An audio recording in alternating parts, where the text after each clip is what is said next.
कंगना रनौत तो देखिए मुझे तो कोई दम लगती नहीं। मुझे ये भी नहीं लगता वो इस देश की है। खुद के देश के बारे में उल्टा बोल रही है, उसको पद्मश्री दे रहे हैं। हालांकि एमएसपी भी कोई फायदे का सौदा नहीं है। ऐसा है कि किसान अपना घर चला सकता है कि किसान घर क्यों नहीं जा रहा।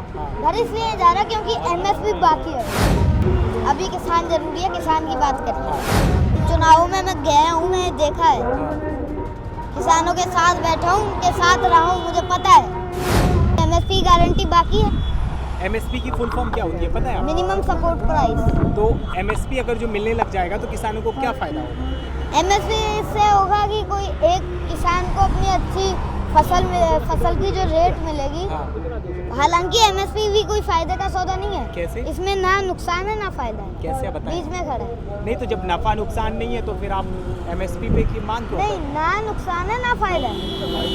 किसान ऐसा है कि किसान अपना घर चला सकता है। अच्छा, मतलब ये मिडिल पाथ की बात कर रहे हैं। बिल्कुल। नरेंद्र मोदी पहले आपकी बातें नहीं सुन रहे थे, एकदम से उनको कैसा ऐसा सपना आया कि वो उन्होंने जो है रिपील करने की बात कह दी?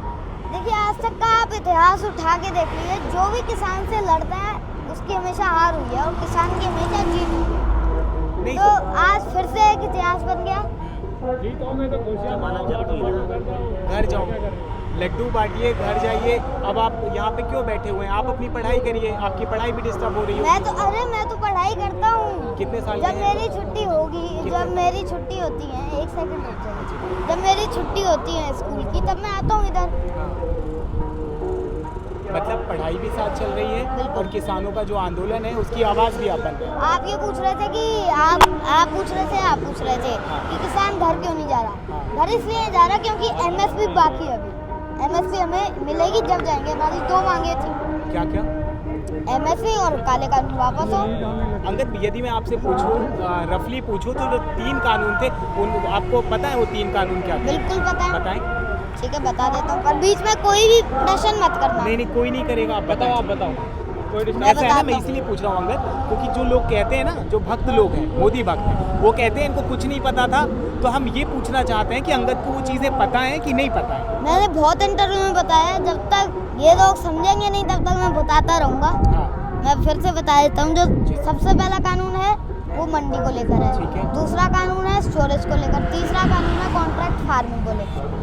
सबसे पहला कानून है मंडी को लेकर। इसमें कहा गया कि आप अपनी फसल जो है, किसान अपनी फसल कहीं भी बेच सकता है। ठीक है। और जो 50% किसान है वो 1 से 4 बीघा तक का खेत है उसके पास। ठीक है। उसमें कितनी फसल उगेगी? थोड़ी फसल उगेगी। और वो कहाँ दूर जाके बेचेगा? टोल टैक्स का खर्चा, पेट्रोल डीजल का खर्चा, इतना उसका प्रॉफिट नहीं होगा जितना लॉस हो जाएगा। इसलिए पहला कानून गलत है। इसलिए हमें चाहिए कि पास की मंडी मजबूत करी जाए और एमएसपी गारंटी हो, जिससे किसान अपनी जो फसल है अच्छी रेट पे अच्छी दाम में बेचे। दूसरा कानून है स्टोरेज को लेकर। इसमें देखिए, जब अपनी किसान जब फसल उगाएगा तो उसको कई लोग खरीद लेंगे। ना आपके पास इतना पैसा है, ना मेरे पास है, ना आम आदमी के पास है, ना हमारे पास गोदाम है। किनके पास है? आप बताएं ना। ये तो आप बताएं ना। जो बड़े बड़े इंडस्ट्री है उनके पास। बिल्कुल उनके पास है। जब वो सारी फसल खरीद लेंगे तो जब जाएंगे उसको खोलेंगे, जब जाएंगे बंद कर लेंगे, फिर भूख की बोली लगेगी। नहीं तो अंगद, इस बात पे सरकार तर्क देती है, बड़े बड़े असाइलम इसलिए रुक जाइए, मैंने क्या कहा था, टोकना नहीं है। तीसरा कानून बताएं। तीसरा कानून है कॉन्ट्रैक्ट फार्मिंग को लेकर। कॉन्ट्रैक्ट फार्मिंग में ये है कि किसान और कंपनी के बीच में एक कॉन्ट्रैक्ट होगा। कंपनी कहती है कि आपकी जो हम फसल है उसको एमएसपी पे खरीदेंगे, पर जो किसान कॉन्ट्रैक्ट फार्मिंग नहीं करना चाहता उसकी फसल की क्या गारंटी है कि एमएसपी पे बिकेगी? अब आप कहेंगे कई किसान तो अभी भी करते हैं कॉन्ट्रैक्ट फार्मिंग, कहने वाले थे आप। बिल्कुल। देखिए, अभी उनके बीच में एक कमेटी है। अगर कंपनी कुछ ऐसे करती है कि पैसे वैसे नहीं दे रही, ऐसे करती है, तो वो कमेटी करवा देती है।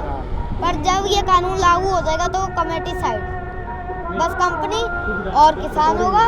फिर पता नहीं कंपनी क्या करे। सरकार कल प्रधानमंत्री ने कहा है कि किसानों को नई शुरुआत करनी चाहिए और घर चले जाना चाहिए, तो घर कब जाओगे? अरे कितना दिमाग खाओगे आप लोग। वो भी उन्होंने 2 बार ये पूछ लिया है, आपने तीसरी बार पूछ लिया। नहीं तो हम इसलिए हमारी एमएसपी की मांग अभी बाकी है। हम इसलिए पूछ रहे हैं, नन्ना मुन्ना जो अंगद है वो काला पड़ जाएगा धूप में। देखिए, काला पड़ेगा, पढ़ूंगा ही नहीं पहली बात तो। क्यों? ठीक है, नहीं पढ़ूंगा, आप चिंता मत वैसलीन लगाते हैं क्या? आप मेरी चिंता मत लीजिए। हाँ अभी किसान जरूरी है, किसान की बात करिए। हाँ देखिए, हमारी एमएसपी जब तक मांग पूरी नहीं होगी, संसद में जो किसान शहीद हुए उनके ऊपर मौन नहीं रखा जाएगा, तब तक किसान नहीं जाने। देखिए अंगद, नरेंद्र मोदी के जो भक्त हैं वो ये कह रहे हैं खालिस्तानी, आतंकवादी, एंटी नेशनल के सामने, मुट्ठी भर लोगों के सामने नरेंद्र मोदी झुक गए। 56 इंच का जो सीना है वो कहाँ चला गया? उनके भक्त पूछ रहे हैं, उनको क्रिटिसाइज कर रहे हैं। तो हम थोड़ी ना बताएंगे, वो तो मोदी जी से पूछिए आप, हमें कैसे पता? तो आज मैं इतना बता सकता हूँ कि किसान नहीं है, किसान के आगे कोई नहीं टिका, ये कैसे टिक जाएंगे? हम तो पहले ही उनको कह रहे थे कि उनके साथ मत रहो, वो हारेंगे, बाद में पछताओगे। अब पछताओ। कि मुट्ठी भर किसान है, मुट्ठी भर किसान नहीं है इसमें, और आज झुक गए और कह रहे हैं ये देश के लिए है। 5 सितंबर को पता लग गया होगा आप लोगों को, मुजफ्फरनगर वाले। हाँ, पर अभी वहाँ पर भी पूरे किसान नहीं आए थे। हाँ। वहाँ पर अभी 50% ही किसान आया था। हाँ। अगर वहाँ पे पूरा किसान आता ना, हाँ। वैसे पता नहीं 2, 3, 4, 5, 6 मैदान भर जाते। तो वो तो कह रहे हैं कि जो असली किसान है वो तो यहाँ तो बैठे नहीं खेतों किसी में। बॉर्डर पे, वो अपने घर में काम कर रहे हैं, खेतों पे काम कर रहे हैं। ले आओ फिर उनको। नहीं तो आपको, अगर जो मैं आपकी समझ कहूँ तो ये बिल क्यों वापस हुए? अगर जो आपको एक शब्द, एक वन लाइनर क्वेश्चन पूछूं, क्यों? चुनाव की वजह से या फिर किसानों का प्रेशर? जमानत जब्त। जमानत जब बीजेपी के स्ट्रेटेजिक जो पोल स्ट्रेटेजिक है वो ये कह रहे हैं कि भाई उत्तर प्रदेश में पूर्ण बहुमत, पंजाब में पूर्ण बहुमत, गोवा में पूर्ण बहुमत। अंगद का क्या प्रेडिक्शन? देखिए, कुछ नहीं होगा। क्यों? ये मास्टर स्टॉक बता रहे बीजेपी वाले। मास्टर स्ट्रोक तो उनका हम जानते हैं साहब। कैसे कैसे? देखिए, जब ये किसान है ना, इसको वोट की चोट करनी आ गई। उपचुनावों में इसने बता दिया कि वोट की चोट हम कर देंगे आपको। उपचुनावों में मैं गया हूँ, मैं देखा है, किसानों के साथ बैठा हूँ, उनके साथ रहा हूँ, मुझे पता है। मतलब बीजेपी अब तो बीजेपी का साथ देंगे अंदर। साथ देना है ना। देखिए, अगर इन्होंने एमएसपी गारंटी दे दी, जो किसान शहीद हुए उनके ऊपर मौन रख दिया, ठीक है, बीजेपी के साथ है, उनको माफ कर देंगे। अच्छा, मतलब बीजेपी का साथ ये भूल जाओगे, शहादत भूल जाओगे, उनको हम माफ। साल का भूल जाओगे। देखिए, 1 साल का जब वो मौन रखेंगे, उन किसानों को शांति मिलेगी, इनसे माफी भी मंगवा ली, इनसे कानून भी वापस करवा लिए,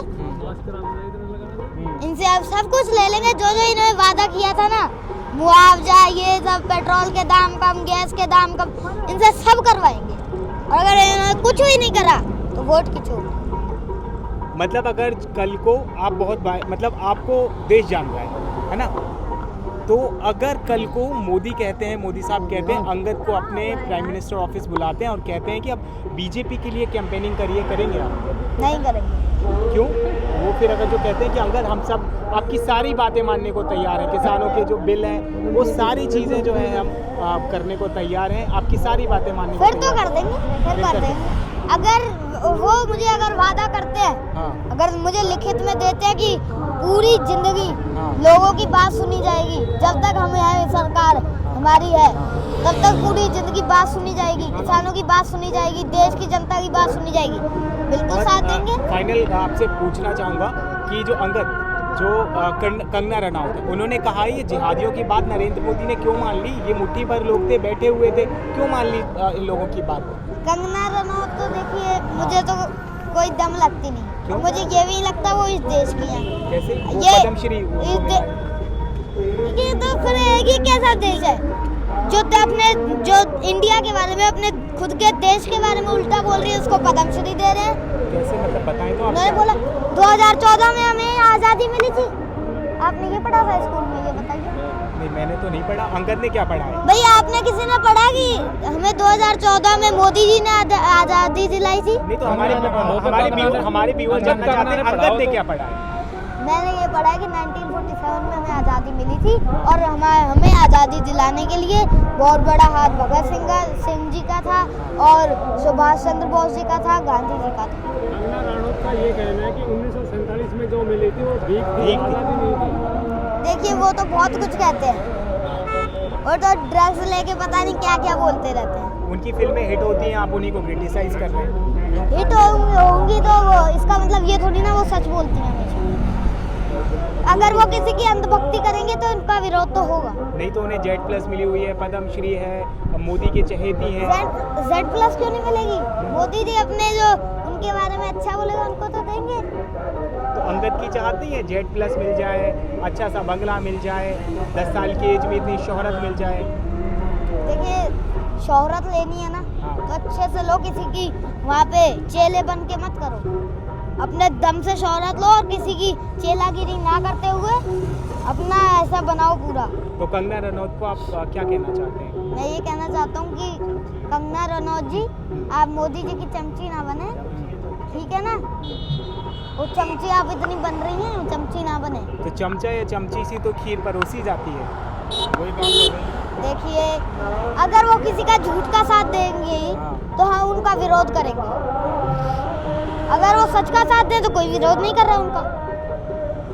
मतलब MSP कानून MSP पे कानून बन जाता है और ये जितने भी आपकी बातें हैं मान ली जाती है, फिर तो घर चले जाएंगे ना अंगद? फिर तो जाएंगे।